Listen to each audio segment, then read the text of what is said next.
नमस्कार ताईंनो, राज्यातील मुख्यमंत्री माझी लाडकी बहीण योजनेअंतर्गत पात्र असणाऱ्या महिला लाभार्थ्यांसाठी अतिशय महत्त्वपूर्ण अपडेट आलेली आहे. ताईंनो, राज्य शासनाच्या माध्यमातून आज 18 फेब्रुवारी 2026 रोजी मुख्यमंत्री माझी लाडकी बहीण योजनेच्या पात्र लाभार्थ्यांच्या जानेवारी महिन्याच्या हप्त्याचे वितरण करण्यासाठी निधी वितरणास मंजुरी देण्यात आलेली आहे आणि याच्याच संदर्भातील एक महत्त्वपूर्ण असा जी.आर. सामाजिक न्याय व विशेष सहाय्य विभागाच्या माध्यमातून घेण्यात आलेला आहे. ताईंनो, या योजनेसाठी एकंदरीत 3,960 कोटी रुपयाची तरतूद केली आहे आणि याच्याच अंतर्गत आवश्यक असलेला निधी वितरित करण्यासाठी मंजुरी देण्यात आलेली आहे. मुख्यमंत्री माझी लाडकी बहीण योजना या योजनेमधील पात्र महिला लाभार्थ्यांना जानेवारी 2026 या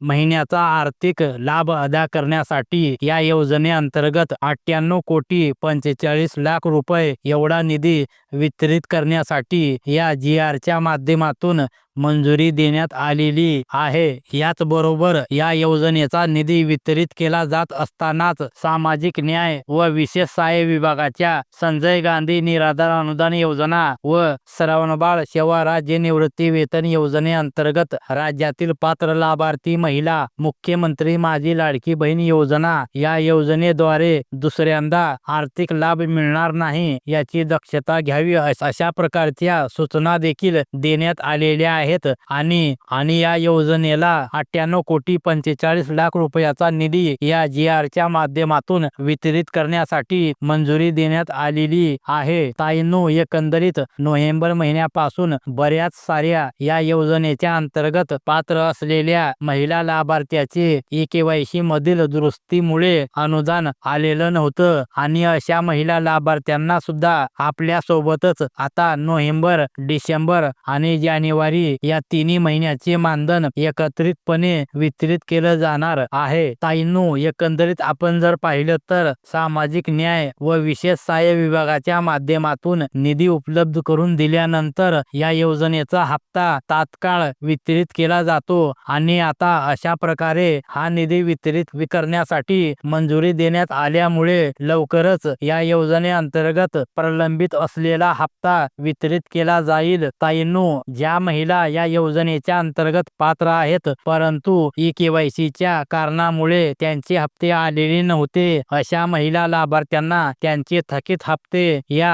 हप्त्यासोबतच दिले जाणार आहेत. आता लवकरच महिला व बाल विकास मंत्री अदिती तटकरे यांच्या माध्यमातून या हप्ता वितरणाची तारीख जाहीर केली जाईल आणि त्या हप्त्यासोबत ते सर्व अनुदान वितरित केलं जाणार आहे. ताईंनो, हप्ता वितरणाची तारीख आणि त्याच्या संदर्भातील अपडेट आल्यानंतर ते अपडेट देखील आपल्या चॅनलच्या माध्यमातून सर्वात प्रथम घेण्याचा प्रयत्न करूया. धन्यवाद.